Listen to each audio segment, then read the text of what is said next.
पिछली कक्षाओं में हमने विशेष पिछड़ी जनजाति बैगा, बिरहोर एवं पहाड़ी कोरवा के बारे में जाना। आज हमारा विशेष पिछड़ी जनजाति कमार जनजाति के बारे में पढ़ते हैं।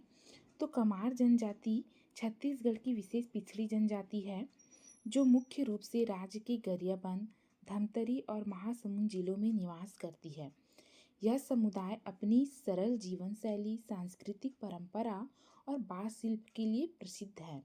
तो निवास है, तो इनका जो निवास है वो गरियाबंद के जिले के चूरा एवं मैनपुर विकासखंड में, धमतरी जिले के नगरी एवं मगरलोड विकासखंड में, महासमुंद जिले के बागबाहरा एवं महासमुंद विकासखंड में है। तो इनका जो प्रमुख कार्य है वो बाँस शिल्प कला है, मतलब बाँस से विभिन्न प्रकार की वस्तुओं का निर्माण करते हैं। पंचायत प्रधान, तो कमार जनजाति में जो पंचायत के मुखिया होते हैं या प्रधान होते हैं उसको कुरहा कहते हैं। तो देवी देवता, तो इनके जो देवी देवता है वो कंचना धुरवा, भीमा देव, छोटे माई, बड़े माई हैं। तो कंचना धुरवा कौन है? ये कमारों के राजा होते हैं जिसे जो कमार जनजाति के लोग हैं वो देव के रूप में पूजा करते हैं। भीमा देव का जो निवास है वो सरई वृक्ष के नीचे माना जाता है। तो कमार जनजाति है रायपुर संभाग की विशेष पिछड़ी जनजाति है। घर में मृत्यु हो जाने पर ये लोग घर का त्याग कर देते हैं, मतलब अगर इनके परिवार में किसी सदस्य की मृत्यु हो जाती तो ये घर का ही त्याग कर देते हैं। और इनमें घोड़ा को छूना निषेध है, ठीक है। तो कमार जनजाति के दो उपवर्ग हैं, बुधर रजिया और मकाड़िया। तो बुधर रजिया है वो बंदर का मांस नहीं खाते, जबकि मकाड़िया है वो बंदर का मांस खाते हैं, ठीक है। तो ये केंद्र के द्वारा घोषित विशेष पिछड़ी जनजाति है। अब हम पढ़ते हैं राज्य द्वारा घोषित विशेष पिछड़ी जनजाति के बारे में। तो राज्य द्वारा घोषित विशेष पिछड़ी जनजाति दो है, भुजिया जनजाति और पंडो। तो पहला है भुजिया जनजाति। तो यह जनजाति राज्य द्वारा घोषित विशेष पिछड़ी जनजाति है।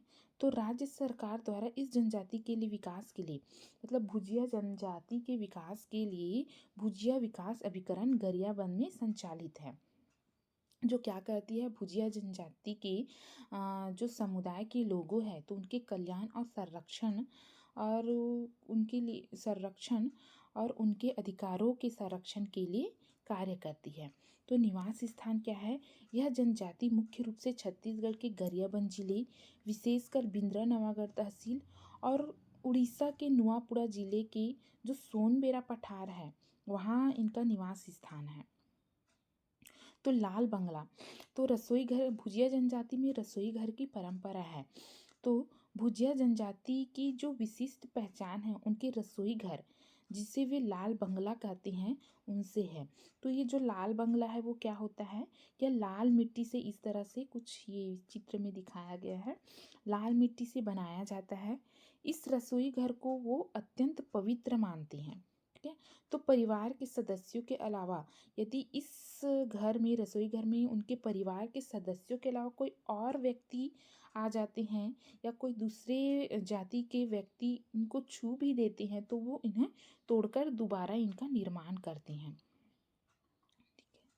ठीक है। तीसरा है सामाजिक और उपजातियाँ। तो भुजिया जनजाति का मुख्य रूप से दो समूह में विभाजित है। पहला है चौकुठिया भुजिया और दूसरा है चिंदा भुजिया। तो चौकुठिया भुजिया ये अपनी परंपराओं के प्रति बहुत सख्त होते हैं और जो लाल बंगला है उसकी परंपरा को कड़ाई से पालन करते हैं। तो छत्तीसगढ़ सरकार ने इन्हें विशेष पिछड़ी जनजाति का दर्जा दिया है। दूसरा है चिंदा भुजिया, ये थोड़ा अधिक उदार होते हैं और अन्य समुदायों के साथ इनका मेलजोल है वो अधिक रहता है। धार्मिक मान्यता, तो जो भुजिया जनजाति के लोग हैं वो नवाखाई जैसे जो बड़े त्यौहार है उसको बहुत उत्साह से मनाते हैं। स्वास्थ्य और उपचार, तो इस जनजाति में रोगों के उपचार के लिए जो गर्म लोहा होता है उसको दागने की प्राचीन पद्धति का प्रचलन है, जिससे वे स्वास्थ्य लाभ के लिए उपयोग करते हैं।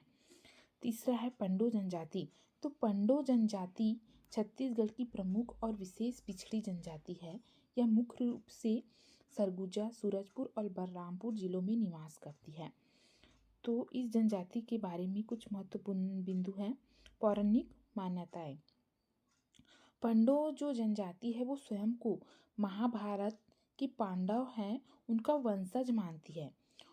उनके अनुसार वे पांडवों के सीधे उत्तराधिकारी हैं और इसी के कारण उनका नाम है वो पांडु पड़ा। निवास और बस्तियाँ, तो ये लोग पहाड़ी क्षेत्रों और जंगलों के समीप रहना पसंद करते हैं।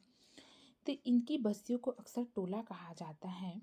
इनके घर मिट्टी और बांस के बने होते हैं जिनकी छतों पर खपरैल का उपयोग किया जाता है। तीसरा आते हैं सामाजिक संरचना और संस्कृति के बारे में। तो पंचायत, पांडव समाज में विवादों को सुलझाने के लिए अपनी एक पारंपरिक पंचायत होती है जिसके मुखिया को मुखिया या प्रधान कहते हैं। ठीक है। तो विवाह, इनमें दूध लौटावा, जैसे ममेरे फुफेरे भाई बहन में विवाह होता है उस टाइप का विवाह प्रचलित है। इनके अलावा चढ़ विवाह और कुरावट विवाह भी देखे जाते हैं। तो देवता, इनके प्रमुख देवताओं में बड़ा देव, कुदर, गढ़ी माता और सूरज देव शामिल है। ये प्रकृति और पूर्वजों की पूजा को अत्यधिक महत्व देते हैं। आजीविका, तो कृषि और वनोपज, पारंपरिक रूप से ये झूम खेती बेवरा करते थे लेकिन अब ये स्थायी कृषि और वनोपज जैसे महुआ, चिरौंजी, तेंदुपत्ता इकट्ठा करने पर निर्भर करते हैं। तो हस्तशिल्प में तो पंडो जनजाति के लोग भी बांस की टोकरियां और अन्य वस्तु बनाने में कुशल होते हैं। तो आज के लिए बस इतना ही। धन्यवाद दोस्तों। आशा है आप लोग को समझ में आया होगा।